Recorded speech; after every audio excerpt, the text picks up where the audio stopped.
Solo Leveling season 3 episode 3। Episode की शुरुआत होती है और हमें दिखता है कि जिनवू काइजर पर सवार होकर बहुत तेजी से जीना के स्कूल की ओर निकल चुका था। इधर जीना पर एक मॉन्स्टर हमला करने ही वाला था, लेकिन तभी उसके अंदर से जिनवू का शैडो सोल्जर निकल आता है और एक जबरदस्त पंच मारकर उस मॉन्स्टर को स्कूल के बाहर फेंक देता है। फिर जीना के अंदर से दो और शैडो सोल्जर्स निकलकर उसे प्रोटेक्ट करने लगते हैं और बाकी बचे मॉन्स्टर्स को भी बहुत आसानी से हरा देते हैं। वहां खड़े सभी स्टूडेंट्स शॉक्ड हो जाते हैं। उन्हें लग रहा होता है कि शायद कोई मॉन्स्टर ही बाकी मॉन्स्टर से लड़ रहा है। जीना भी हैरान थी। उसे लग रहा था कि शायद जिनवू वहीं आ गया है। इसके बाद हमें दिखता है कि डंजन का गेट अब पूरी तरह खुल चुका है और हमें उस डंजन का बॉस दिखाई देता है, जिससे कुछ मॉन्स्टर्स ये रिपोर्ट दे रहे होते हैं कि कुछ हाईऑक मॉन्स्टर्स इंसानों की मदद कर रहे हैं। मतलब वो जिनवू के शैडो सोल्जर्स की बात कर रहे होते हैं। ये सुनकर बॉस कहता है, तुम लोग सिर्फ 3 हाईऑक्स को भी नहीं हरा पा रहे हो और खुद को हाईऑक वॉरियर्स कहते हो। फिर वह अपनी तलवार निकालता है और कहता है, ले चलो मुझे उनके पास। फिर सीन शिफ्ट होता है और हमें वो ए रैंक डंजन दिखता है जहां जिनवू ने बेरू को पार्क की टीम की मदद के लिए छोड़ा था। वहां बेरू और एंड सोल्जर्स मिलकर बहुत ही बेरहमी से सभी मॉन्स्टर्स को मार रहे होते हैं। ये सब देखकर पार्क की टीम काफी डर जाती है। उन्हें लग रहा होता है कि कहीं शैडो सोल्जर्स का दिमाग न सटक जाए और वो उन्हें दुश्मन समझकर हमला न कर दें। वो लोग तय नहीं कर पा रहे होते कि इस रेड को कंटिन्यू करे या छोड़कर भाग जाए, लेकिन भागना भी मुमकिन नहीं होता क्योंकि बाहर काफी सारे मीडिया और रिपोर्टर्स होते हैं। अगर बाहर गए तो उनसे सामना करना पड़ेगा और उनकी गिल्ड की रेपुटेशन भी खराब सकती है। इसलिए वो लोग डिसाइड करते हैं कि रेड कंटिन्यू करनी चाहिए। आखिरकार ये तो सिर्फ समन्स ही हैं, हमें इनसे डरने की जरूरत नहीं है। तभी पार्क के सामने बेरू आ जाता है और एक मॉन्स्टर का सिर काटकर उसके पैरों के पास फेंक देता है और चुपचाप चला जाता है। पार्क की तो कुछ सेकंड्स के लिए हालत खराब हो जाती है। फिर बाकी हंटर्स भी वहां आ जाते हैं और पार्क से पूछते हैं, सर आप ठीक है ना?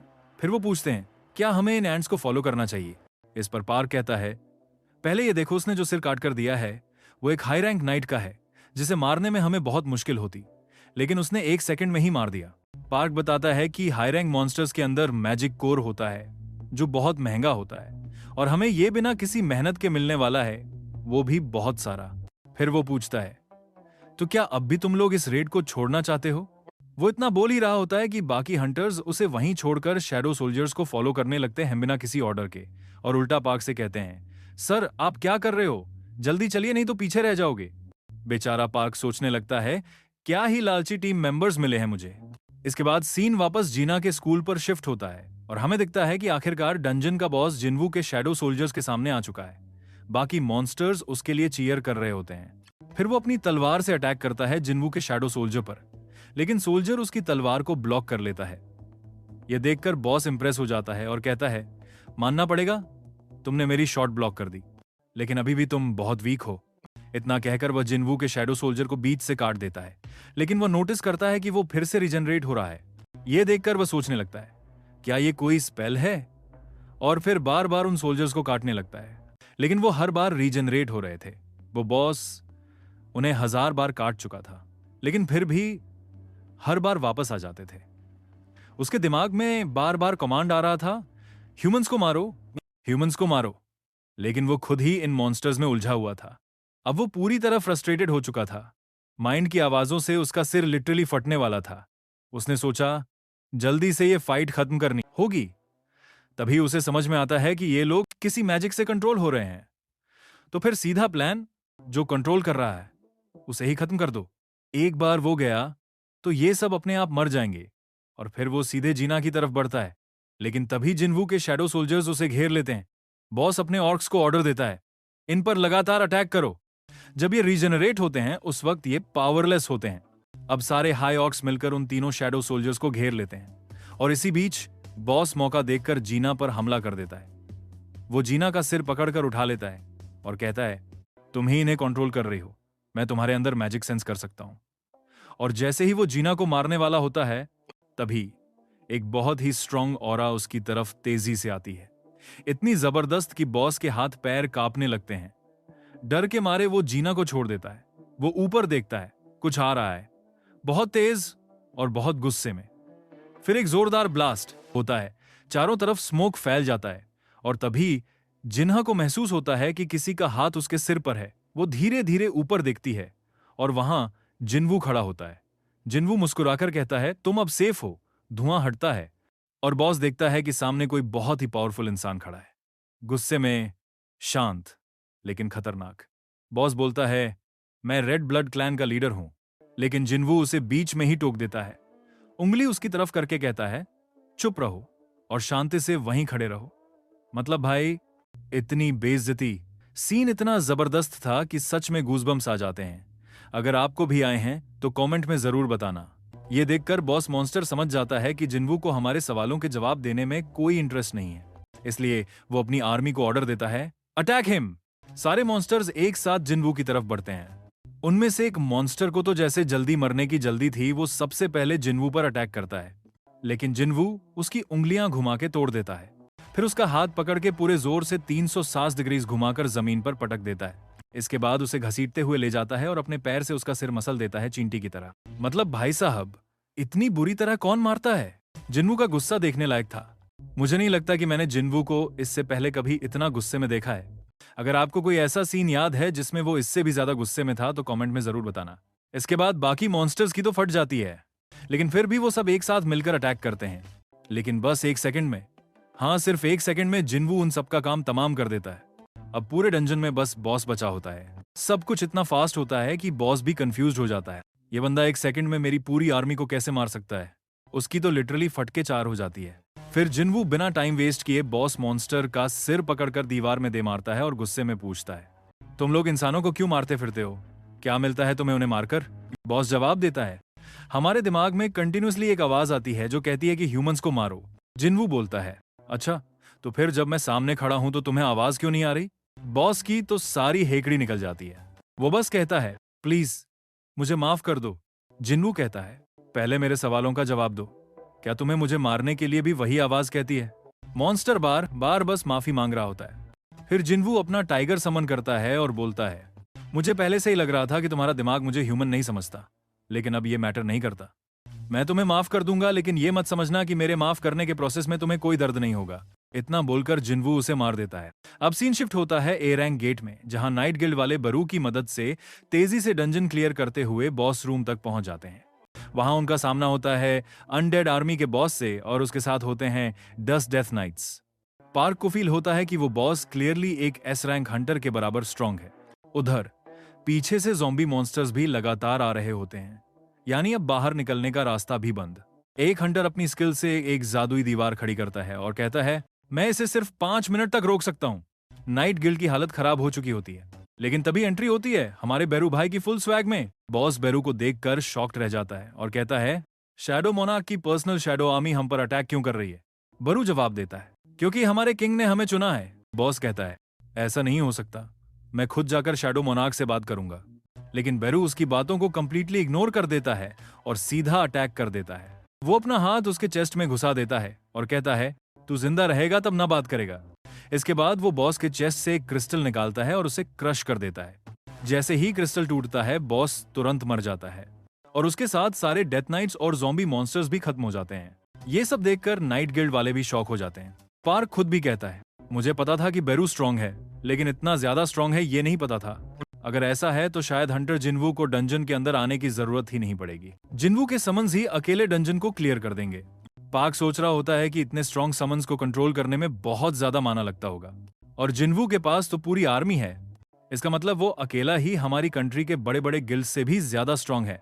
तभी पार्क को एक आइडिया आता है। वो अपने मैनेजर से कहता है, हमें हंटर जिन्वू के गिल्ड के साथ अलायंस की कोशिश करनी चाहिए, हमें उसकी जरूरत है। लेकिन उसका मैनेजर कंफ्यूज हो जाता है और कहता है, आज के रेड में जो हुआ उसे देखकर क्या आपको सच में लगता है कि हंटर जिन्वू को हमारे गिल्ड की जरूरत है? इस पर पार्क कहता है, लगता है तुम कानून भूल गए हो। किसी भी डंजन में एंट्री करने के लिए मिनिमम 10 हंटर्स की टीम चाहिए और समन्स को हंटर्स में काउंट नहीं किया जा सकता। इसका मतलब जिन्वू को मैन पावर की जरूरत है, जो हम लोग प्रोवाइड करेंगे। इससे ना हमें फाइट करनी होगी, ना ही कोई रिस्क उठाना पड़ेगा, सिर्फ प्रॉफिट ही प्रॉफिट। भाई, ये नाइट गिल्ड वाले पूरे के पूरे लालची हैं। फिर सीन शिफ्ट होता है और हमें स्कूल के बाहर का सीन दिखता है। अब फाइट खत्म हो चुकी होती है। स्कूल के बाहर कई सारी एम्बुलेंसेस खड़ी होती हैं जो घायल स्टूडेंट्स को हॉस्पिटल ले जा रही होती हैं। काफी स्टूडेंट्स इस इंसिडेंट में मारे भी गए थे। उनके पेरेंट्स बहुत ज्यादा रो रहे होते हैं, मतलब चारों तरफ मातम छाया हुआ था। फिर हमें चेयरमैन और जिन्वू दिखते हैं जो एक कार में बैठे होते हैं। चेयरमैन जिन्वू से कहता है, इस इंसिडेंट में कई स्टूडेंट्स मारे गए, लेकिन अगर तुम नहीं पहुंचते तो कैजुअलिटीज और भी ज्यादा होती। तुमने फिर से एक बहुत अच्छा काम किया है। इसके बाद वह अपना फोन जिन्वू को देता है और एक डेटा दिखाता है। पिछले 6 महीनों में गेट्स कुछ ज्यादा ही खुलने लगे हैं, और सिर्फ गेट्स ही नहीं, अब पहले से ज्यादा लोगों की पावर्स अवेकन हो रही हैं और हंटर्स की संख्या भी बढ़ रही है। ऐसा लग रहा है जैसे कोई ये सब परफेक्टली बैलेंस कर रहा हो। चेयरमैन फिर कुछ डॉक्यूमेंट्स दिखाता है और बोलता है, Japan, USA, China, Russia, France, Germany और भी कई बड़े नेशंस तुम्हें अपने देश में बुलाना चाहते हैं। और मुझे पता है कुछ लोगों ने तुमसे कांटेक्ट भी किया होगा अब तक। हंटर एसोसिएशन के पास उन्हें रोकने का कोई लीगल राइट नहीं है। लेकिन क्या तुम मुझे बस इतना बता सकते हो, क्या तुम साउथ कोरिया छोड़ के तो नहीं जाओगे? क्योंकि तुम्हारे जैसे टैलेंटेड हंटर को साउथ कोरिया लूज नहीं कर सकता। हमारे पास वैसे ही हंटर्स की कमी है, और अब तो गेट्स पहले से ज्यादा खुलने लगे हैं। जिनवू जवाब देता है, ठीक है, लेकिन मेरी एक कंडीशन है। क्या आप मुझे हाई रैंक डंजन्स में अकेले जाने की परमिशन देंगे? चेयरमैन शॉक्ड हो जाता है और कहता है, तुम चाहते हो कि मिनिमम हंटर रिक्वायरमेंट वाला लॉ सिर्फ तुम्हारे लिए हटा दिया जाए? जिनवू कहता है, हाँ, क्या ये पॉसिबल है? चेयरमैन कहता है, इम्पॉसिबल तो नहीं है, बस मुझे थोड़ा टाइम दो। इसके बाद जिनवू कार से उतरकर चला जाता है। अब सीन शिफ्ट होता है और हमें जिनहो दिखता है, जो एक ए रैंक हंटर से फोन पर बात कर रहा होता है। वो उसे आज ही गिल्ड ज्वाइन करने के लिए बोल रहा होता है। वो हंटर एक्चुअली जिनहो की कजन होती है, और वो एक सेलिब्रिटी थी, बहुत पॉपुलर थी, इसीलिए उसे डंजन रेड्स में कोई इंटरेस्ट नहीं था। फिर भी जिनहो कहता है, बस एक बार हमारे ऑफिस आ जाओ, हमारे गिल्ड मास्टर से मिल लो। वो ऑफिस आती है और जिनहो से जिनवू से मिलवाता है। वो एकदम शॉक हो जाती है और कहती है, तुमने पहले क्यों नहीं बताया कि ये हंटर संग जिनवू का गिल्ड है? मुझे यकीन नहीं हो रहा कि मेरे सामने खुद हंटर जिनवू खड़ा है। जिनवू बोलता है, इसमें इतनी सरप्राइज की क्या बात है? तुम खुद एक सेलिब्रिटी हो। जिनवू भी थोड़ा शॉक्ड होता है कि वो ए रैंक हंटर है। फिर वो कहता है, गिल्ड से जुड़ी सारी डिटेल्स तुम्हें जिनहो बता देगा। अब सीन शिफ्ट होता है हंटर एसोसिएशन के मीटिंग रूम में। चेयरमैन बाकी एसोसिएशन मेंबर्स को जिनवू की रिक्वेस्ट के बारे में बता रहा होता है और उस लॉ को चेंज करने की बात कर रहा होता है, लेकिन बाकी मेंबर्स इसके लिए तैयार नहीं होते। वो कहते हैं, जिनवू एक्सपीरियंस्ड हंटर नहीं है और आप चाहते हैं कि हम उसे स्पेशल ट्रीटमेंट दें जस्ट बिकॉज वो स्ट्रांग है? चेयरमैन बोलता है, हाँ, मैं उसे स्पेशल ट्रीटमेंट देना चाहता हूं क्योंकि वो स्ट्रांग है।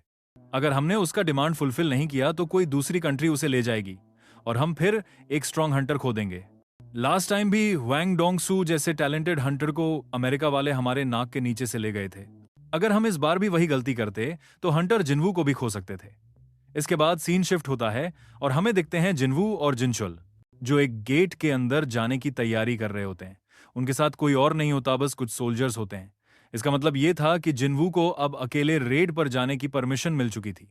वहां पर चेयरमैन का मैनेजर जिनचुल भी मौजूद होता है, जो उन शैडो सोल्जर्स की मैना लेवल चेक कर रहा होता है, और उसे पता चलता है कि उन सभी की बी रैंक या उससे ऊपर की क्षमता है, जो किसी भी रेड में एंट्री की मिनिमम रिक्वायरमेंट को इजीली फुलफिल कर रही थी। फिर हमें पता चलता है कि जिनचुल भी रेड में साथ जाने वाला है, क्योंकि ये खुद चेयरमैन का ऑर्डर था।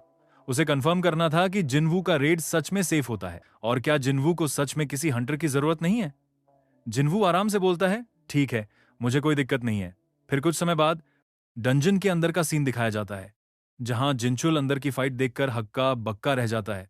उसका दिमाग प्रोसेस नहीं कर पा रहा था कि ये सब हो क्या रहा है, कोई इतना स्ट्रांग कैसे हो सकता है।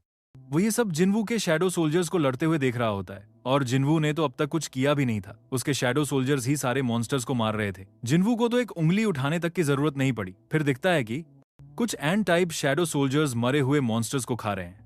जिनवू उन्हें एक जोरदार किक मारते हुए बोलता है, ये क्या कर रहे हो? तुम्हें पता भी है कि इसके अंदर के मैजिक क्रिस्टल्स कितने कीमती होते हैं। इतना ही नहीं, कुछ शैडो सोल्जर्स तो माइनिंग भी कर रहे होते हैं। जिनचुल ये सब देखकर पूरी तरह शॉक हो जाता है। उसे अपनी जिंदगी में ऐसा कोई हंटर कभी नहीं मिला था जो अकेला ही ए रैंक गेट को क्लियर कर सकता हो, वो भी बिना खुद लड़ाई किए शैडो आर्मी के दम पर। अब सीन जाता है डंजन बॉस की तरफ, जहां जिनवू अपने सारे समन्स को वापस बुला लेता है। अब वो खुद लड़ाई करने वाला था। जिनचुल पूछता है, तुम्हारे शैडो सोल्जर्स इतने स्ट्रांग हैं कि अकेले ही बॉस को हरा सकते हैं, फिर भी तुम खुद क्यों लड़ रहे हो? जिनवू अपना डैगर निकालते हुए बोलता है, अगर सब कुछ उनके ऊपर छोड़ दूंगा तो मेरी स्किल्स कैसे इंप्रूव होंगी? फिर वो आगे बढ़ता है और सिर्फ एक ही अटैक में उस बॉस को खत्म कर देता है। इसके बाद उसे कुछ स्किल अपग्रेड्स मिलती हैं, जैसे उसका शैडो एक्सचेंज वाला स्किल अब 3 घंटे से घटकर सिर्फ 2 घंटे का हो गया था। जिनवू बॉस की तरफ देखकर कहता है, अराइज, और उसका शैडो एक्सट्रैक्ट कर लेता है। वो नोटिस करता है कि उसका रैंक एलीट नाइट यानी वो टस्क से थोड़ा स्ट्रॉन्गर था। वो ये भी देखता है कि शैडो बनने के बाद उसकी साइज छोटी हो गई। जिनवू उसका नाम रखता है जिमा। इसके बाद वह डंजन से बाहर निकलने की तैयारी करता है। बाहर मीडिया वाले गेट के सामने खड़े होते हैं। तभी गेट से कोई मॉन्स्टर बाहर आता है और वो कोई और नहीं बल्कि टस्क होता है। मॉन्स्टर की डेड बॉडी उठाकर बाहर ला रहा होता है। जैसे ही वो बाहर आता है सारे मीडिया वाले फोटोज खींचने लगते हैं और टस्क भी स्माइल करके पोज देने लगता है। फिर दिखता है कि जिनचुल ये पूरी रिपोर्ट जाकर चेयरमैन को देता है। उसकी हालत ऐसी थी जैसे किसी ने उसकी पूरी सोल खींच ली हो। चेयरमैन भी शॉक हो जाते हैं ये सब सुनकर। वो कहते हैं, मैं समझ सकता हूं, तुम्हारे लेवल का कोई भी हंटर अगर ये देखे तो शॉक होना तो बनता है। जिनचुल बोलता है, सर मैंने जो देखा वो रेड नहीं था, वो एक वन साइडेड स्लॉटर था। मॉन्स्टर्स को तो अटैक करना छोड़िए, उंगली उठाने तक की मोहलत नहीं मिल रही थी। इतना पावरफुल है जिनवू और उसकी आर्मी। चेयरमैन मुस्कुराते हुए कहते हैं, हमारा डिसीजन गलत नहीं था। जिनवू खुद में ही एक कंप्लीट गिल्ड है। बहुत जल्द वो न सिर्फ कोरिया बल्कि पूरे वर्ल्ड का नंबर 1 हंटर बन सकता है। तभी सीन शिफ्ट होता है जापान के टोक्यो में। लोग आसमान की तरफ देख रहे होते हैं और वहां दिखता है एक बेहद विशाल गेट आसमान में खुल चुका है जो पूरे टोक्यो को घेर चुका है। इतना बड़ा गेट आज तक किसी ने नहीं देखा था। लोग पूछ रहे होते हैं, क्या यह सच में कोई गेट है या दुनिया का अंत? और इसी के साथ आज का एपिसोड यही खत्म हो जाता है। आगे क्या होता है ये जानने के लिए चैनल को सब्सक्राइब और वीडियो को लाइक करें।